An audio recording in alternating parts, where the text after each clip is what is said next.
Assalamualaikum warahmatullahi wabarakatuh. Kami dari kelompok 2 akan mempresentasikan hasil diskusi dari kelompok kami. Materi kita kali ini yaitu membahas tentang piutang. Perkenalkan dulu anggota kelompok kami. Yang pertama adalah Elma Lutfiana, kedua Rismaya Dwi Oktaviana, ketiga Dista Sagita Putri, dan Riyadini Santi Purnamasari. Pokok bahasan yang akan kita bahas kali ini yang pertama adalah definisi piutang, piutang usaha, piutang dengan pihak yang mempunyai hubungan istimewa, nilai piutang dalam neraca, dan piutang di luar usaha. Pokok bahasan pertama yaitu definisi piutang. Piutang atau account receivable ialah hak perusahaan kepada pihak lain yang akan diterima dalam bentuk kas.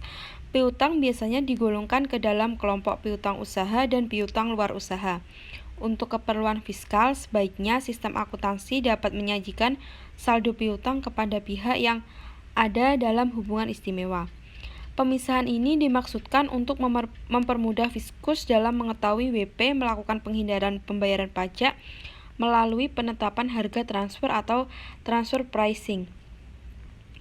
Agar dari pembukuan piutang dapat diperoleh keadaan mengenai saldo piutang, maka rekening piutang khususnya untuk keperluan fiskal harus dapat memberikan keterangan data sebagai berikut. A. Nama dan alamat lengkap debitur. B. Jumlah piutang kepada masing-masing debitur. C. Saat timbul maupun berkurangnya piutang. D. Jenis piutang, misalnya piutang usaha, piutang kepada pegawai, piutang kepada pemegang saham, dan piutang bunga. E. Hak penerima bunga. F. Tanggal jatuh tempo piutang. G. Jumlah piutang yang dapat dihapuskan. H. Keterangan lainnya yang berkaitan dengan piutang. Yang kedua yaitu piutang usaha. Piutang usaha terjadi akibat transaksi penjualan barang atau penyerahan jasa untuk kegiatan usaha normal perusahaan. Piutang usaha terjadi karena penjualan barang atau penyerahan secara kredit. Piutang dapat dicatat jika barang telah diserahkan. Dalam akuntansi komersial, will and work sering terjadi pemberian potongan perniagaan atau trade discount, potongan yang diberikan pada saat terjadi transaksi penjualan dengan mengurangi harga jual yang berlaku, dan potongan tunai cash discount, yaitu potongan yang diberikan kepada pelanggan dengan tujuan agar pelanggan segera melakukan pembayaran tagihan. Dalam praktik akuntansi komersial, pembentukan penyisian atau cadangan berguna untuk mengantisipasi kemungkinan kerugian dari piutang tak tertagih. Pembentukan estimasi penyisian piutang tak tertagih didasarkan pada 1. Persentase penjualan, yang kedua persentase piutang usaha. Selain itu, perusahaan dapat membuat analisa umur piutang yang menerapkan persentase yang berbeda untuk berbagai kategori umur piutang. Kemudian ada estimasi piutang tak tertagih yang dibagi menjadi dua, yaitu income statement approach dan balance sheet approach. Dalam income statement approach ini ada persen penjualan dan cara penghitungannya yaitu penjualan dikali persen tarif. Dalam balance sheet approach dibagi menjadi dua, yaitu persen piutang dan umur piutang. Dalam persen piutang ini rumusnya yaitu piutang usaha dikali persen tarif, sedangkan dalam umur piutang untuk cara penghitungannya yaitu piutang usaha dikali persen tarif atau berdasarkan umur. Untuk perbedaan pencatatan antara metode penghapusan langsung direct written off method dengan metode penyisian atau allowance method adalah sebagai berikut. Berdasarkan estimasi jumlah piutang tak tertagih, kalau direct written off method tidak diperlukan, sedangkan pada allowance method jurnalnya adalah beban piutang tak tertagih pada cadangan piutang tak tertagih. Untuk berdasarkan penghapusan piutang, jurnalnya jika direct written off method adalah beban piutang tak tertagih pada piutang usaha, sedangkan allowance method jurnalnya adalah cadangan piutang tak tertagih pada piutang usaha.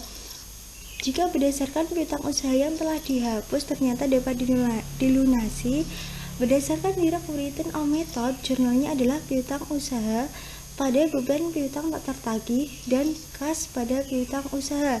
Sedangkan pada allowance method, ini adalah piutang usaha pada cadangan piutang tak tertagih dan kas pada piutang usaha.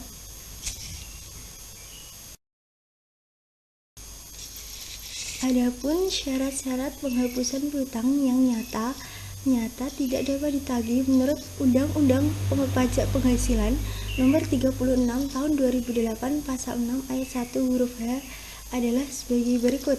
Yang pertama, telah dibebankan sebagai biaya laporan laba rugi komersial. Yang kedua yaitu wajib pajak harus menyerahkan daftar piutang yang tidak dapat ditagih pada Dirjen Pajak.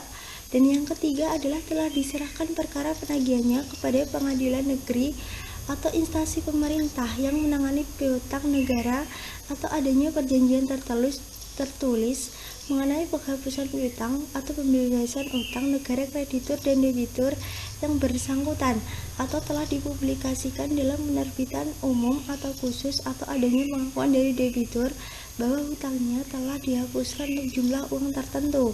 Untuk poin yang terakhir yaitu syarat sebagaimana dimaksud pada angka 3 tidak berlaku untuk penghapusan piutang tak tertagih debitur kecil. Selanjutnya yaitu akan tetapi pembentukan cadangan atau pemupukan dana cadangan untuk jenis usaha tertentu seperti 1. Usaha bank atau badan lain yang menyalurkan kredit, sewa guna usaha dengan hak opsi, perusahaan pinjaman konsumen, dan perusahaan anak piutang. Untuk poin yang kedua yaitu cadangan untuk usaha asuransi termasuk cadangan bantuan sosial yang dibentuk oleh Badan Penyelenggara Jaminan Sosial atau BPJS.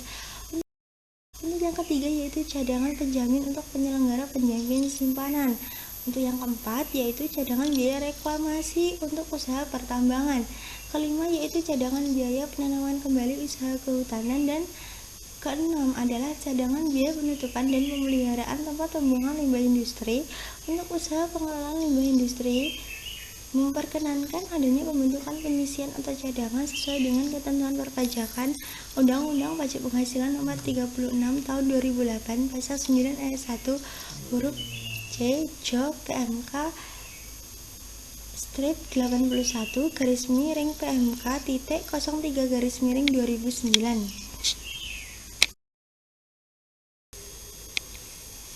Untuk contoh soal yang pertama yaitu A. PT Abadi menjual share kredit kepada PT ZAP sebesar 5.500.000 sudah termasuk PPN-nya 10% pada tanggal 10 Februari 2012. PT Abadi telah dikukuhkan sebagai PKP pada tanggal 15 Maret 2006.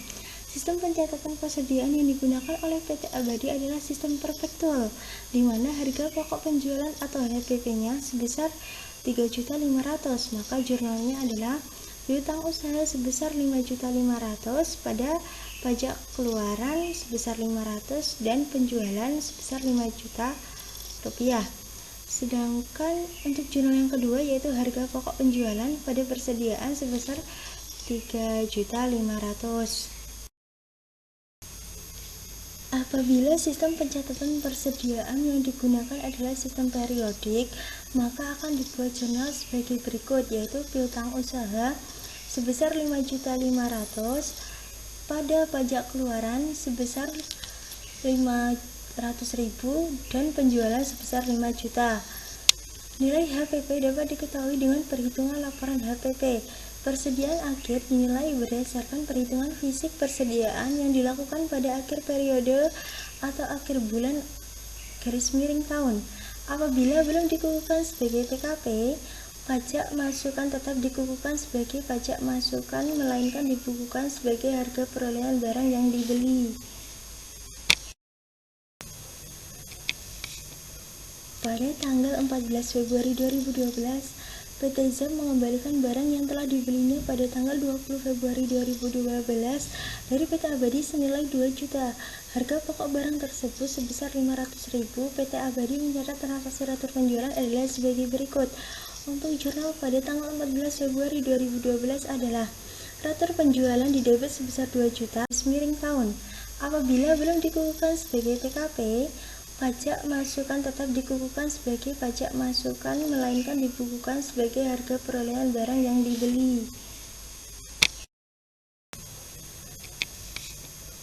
Pada tanggal 14 Februari 2012, PT ZEM mengembalikan barang yang telah dibelinya pada tanggal 20 Februari 2012 dari PT Abadi senilai 2 juta. Harga pokok barang tersebut sebesar 500.000. PT Abadi mencatat transaksi ratur penjualan adalah sebagai berikut. Untuk jurnal pada tanggal 14 Februari 2012 adalah ratur penjualan didebit sebesar 2 juta, pajak keluaran didebit sebesar 200.000, pada piutang usaha sebesar 2.200.000 dikredit. Dan untuk jurnal yang kedua yaitu harga pokok penjualan pada persediaan sebesar 500.000. Apabila menggunakan sistem periodik, maka jurnal yang dibuat adalah sebagai berikut, yaitu ratur penjualan didebit sebesar 2 juta, PPN keluaran didebit sebesar 200.000, pada piutang usaha dikredit sebesar 2.200.000. Untuk soal yang ke-C yaitu pada tanggal 26 Februari 2012, PT Abadi menghapuskan piutang usaha terhadap salah satu debiturnya karena PT Bola telah mengalami pailit. Adapun syarat-syarat penghapusan piutang yang tidak dapat ditagih telah memenuhi ketentuan perpajakan. Piutang yang dihapuskan tersebut sebesar 1 juta rupiah. Jumlah umum transaksi tersebut apabila menggunakan direct return of method adalah sebagai berikut, yaitu beban piutang tak tertagih pada piutang usaha sebesar 1 juta rupiah. Selanjutnya yaitu piutang dengan pihak yang mempunyai hubungan istimewa. Piutang dalam hubungan istimewa merupakan saldo tagihan dari transaksi yang dilakukan dengan pihak di mana perusahaan mempunyai hubungan istimewa. Hubungan istimewa dapat merupakan memiliki atau menguasai. Piutang dalam hubungan istimewa dapat timbul karena terjadinya transaksi seperti penjualan atau pengalihan barang atau jasa, sewa, penjaminan, dan penyelesaian oleh perusahaan atas nama pihak yang mempunyai hubungan istimewa. Di dalam praktek bisnis, harga yang dibebankan kepada pihak pembeli dapat menggunakan dengan harga yang tidak wajar. Misalnya menjual aset dengan harga yang jauh lebih rendah dari harga harta yang sejenis. Definisi harga wajar di sini adalah harga yang berlaku umum atau sama apabila transaksi tersebut dilakukan dengan pihak lain yang tidak mempunyai hubungan istimewa. Selanjutnya, penyajian pihak-pihak yang mempunyai hubungan istimewa diatur juga dalam SAK-ETAP. Apabila terdapat transaksi dengan pihak yang mempunyai hubungan istimewa, maka harus diungkapkan sifat dari hubungan tersebut. Juga informasi yang diperlukan tentang transaksi dan saldonya untuk memahami dampak potensial hubungan tersebut terhadap laporan keuangan. Pengungkapan tersebut harus meliputi A. Jumlah transaksi, B. Jumlah saldo. Jumlah saldo tersebut harus meliputi syarat dan kondisinya, termasuk jaminan dan sifat pembayaran yang disediakan dalam penyelesaian. Yang kedua, rincian jaminan yang diberikan atau diterima. Poin yang C, penyisihan kerugian piutang tidak tertagih terkait dengan jumlah saldo piutang. Dan poin D, beban yang diakui dalam periode yang berkaitan dengan piutang ragu-ragu yang jatuh tempo dari pihak-pihak yang mempunyai hubungan istimewa.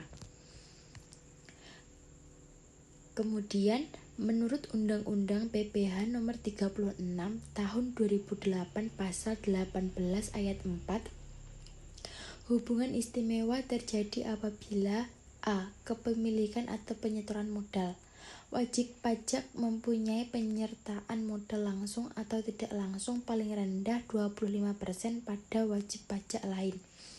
Misalnya PT A mempunyai 50% saham, PT B pemilikan saham oleh PT A merupakan penyertaan langsung.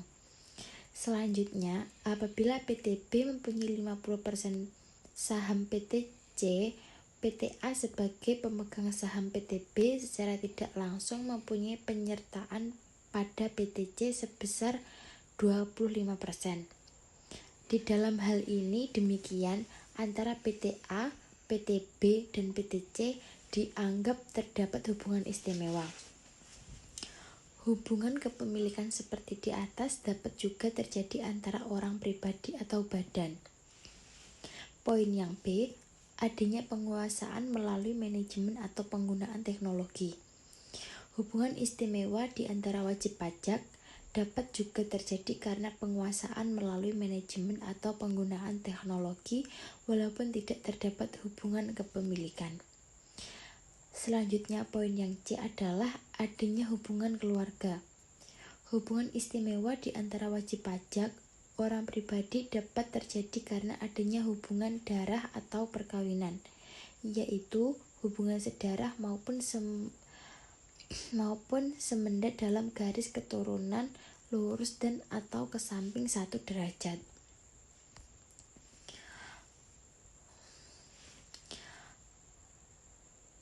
Maksud peraturan ini adalah untuk mencegah terjadinya penghindaran pajak akibat adanya hubungan istimewa. Apabila terdapat hubungan istimewa di antara wajib pajak, maka akan menimbulkan dampak terhadap aspek perpajakan masing-masing pihak yang memiliki hubungan istimewa tersebut. Dampak terhadap hubungan istimewa ini diatur dalam pasal 8 ayat 3, 3A, 3B, 3C, dan ayat 3D Undang-Undang PPH Nomor 36 Tahun 2008 sebagai berikut. A. Dirjen Pajak berwenang untuk menentukan kembali besarnya penghasilan dan pengurangan serta menentukan utang sebagai modal untuk menghitung besarnya PHKP bagi wajib pajak yang mempunyai hubungan istimewa dengan wajib pajak lainnya, sesuai dengan kewajaran dan kelaziman usaha yang tidak dipengaruhi oleh hubungan istimewa dengan menggunakan metode harga pasar bebas yang diperbandingkan Comparable Controlled Price Method COPM, metode harga penjualan kembali atau Resale Price Method RPM, metode biaya plus atau cost plus method CPM, metode laba neto transaksional atau transactional net margin method, dan metode pembagian laba transactional profit split method. Tujuannya adalah untuk mencegah terjadinya penghindaran pajak yang dapat terjadi karena adanya hubungan istimewa.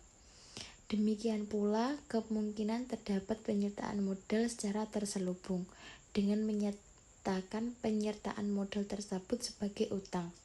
Maka Dirjen Pajak berwenang untuk menentukan utang tersebut sebagai modal perusahaan. Dengan demikian, bunga yang dibayarkan sehubung dengan utang yang dianggap sebagai penyertaan modal itu tidak diperbolehkan untuk dikurangkan. Sedangkan bagi pemegang saham yang menerima atau memperoleh bunga tersebut dianggap sebagai dividen yang dikenakan pajak.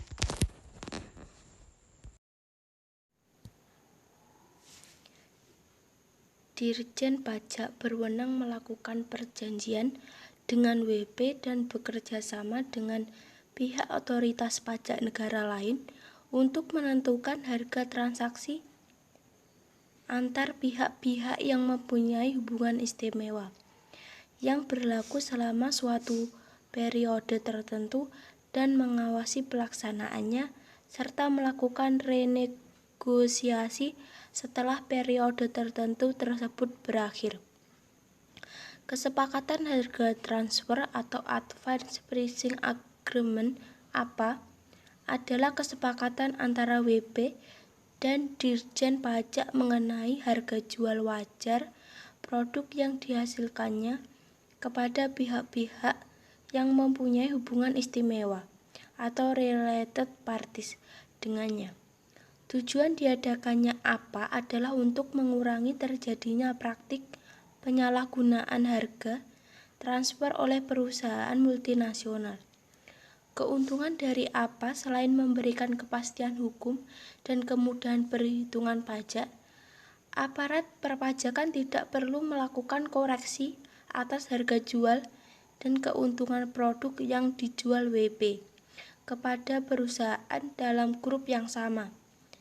APA dapat bersifat unilateral, yaitu merupakan kesepakatan antara Dirjen Pajak dengan otoritas perpajakan negara lain yang menyangkut WP di mana berada di wilayah yurisdiksinya. Lanjutannya, WP yang melakukan pembelian saham atau aset perusahaan melalui pihak lain atau badan yang dibentuk untuk maksud demikian, maka dapat ditetapkan sebagai pihak yang sebenarnya melakukan pembelian tersebut sepanjang WP yang bersangkutan mempunyai hubungan istimewa dengan pihak lain atau badan tersebut dan terdapat ketidakwajaran penetapan harga. Ketentuan ini dimaksudkan untuk mencegah penghindaran pajak oleh WP yang melakukan pembelian saham atau penyertaan pada suatu perusahaan WP dalam negeri melalui perusahaan luar negeri yang didirikan khusus untuk tujuan tersebut. Besarnya penghasilan yang diperoleh oleh WP orang pribadi dalam negeri dari pemberi kerja yang memiliki hubungan istimewa dengan perusahaan lain yang tidak didirikan dan tidak bertempat kedudukan di Indonesia dapat ditentukan kembali. Dalam hal pemberi kerja mengalihkan seluruh atau sebagian penghasilan WP orang pribadi dalam negeri tersebut ke dalam bentuk biaya atau pengeluaran lainnya yang dibayarkan kepada perusahaan yang tidak didirikan dan tidak bertempat kedudukan di Indonesia tersebut. Nilai piutang dalam neraca. Biasanya, nilai piutang yang tercantum dalam neraca ialah nilai piutang neto. Pengertian piutang neto yang harus dicantumkan pada neraca fiskal dan komersial tidaklah sama. Saldo piutang neto pada neraca fiskal selain usaha, pertama, bank dan badan usaha lain yang menyalurkan kredit, sewa guna usaha dengan hak opsi, perusahaan pembiayaan konsumen, dan perusahaan anak piutang. 2. Usaha asuransi termasuk badan penyelenggara jaminan sosial. 3. Lembaga penjamin simpanan. 4. Usaha pertambangan. 5. Usaha kehutanan. 6. Usaha pengelolaan limbah industri. Saldo piutang dikurangi dengan piutang benar-benar tidak dapat ditagih. Sedangkan saldo piutang neto pada neraca menurut akuntansi komersial ialah saldo piutang dikurangi penyisihan piutang tak tertagih atau piutang yang ditaksir tidak dapat tertagih. Jadi, metode penghapusan piutang yang diperkenankan dalam perpajakan. Di luar 6 usaha yang diatur dalam PMK 81/PMK.03/2009 adalah metode langsung atau direct word of method. Sedangkan dalam akuntansi diperbolehkan memilih metode langsung atau direct word of method atau metode pencadangan atau allowance method. Piutang di luar usaha. Piutang tidak hanya terjadi karena penjualan barang atau jasa. Sering itu pula piutang timbul karena pemberian pinjaman kepada pihak ketiga dan pegawai, klaim asuransi, restitusi pajak, royalti, dan lain-lain. Apabila yang diharapkan dapat ditagih dalam waktu singkat, maka piutang-piutang tersebut digolongkan sebagai aset lancar. Apabila ternyata penagihannya dilakukan lebih dari 1 tahun, maka sebaiknya digolongkan sebagai aset lain-lain. Terima kasih. Sekian dari kelompok kami, kelompok 2. Wassalamualaikum warahmatullahi wabarakatuh.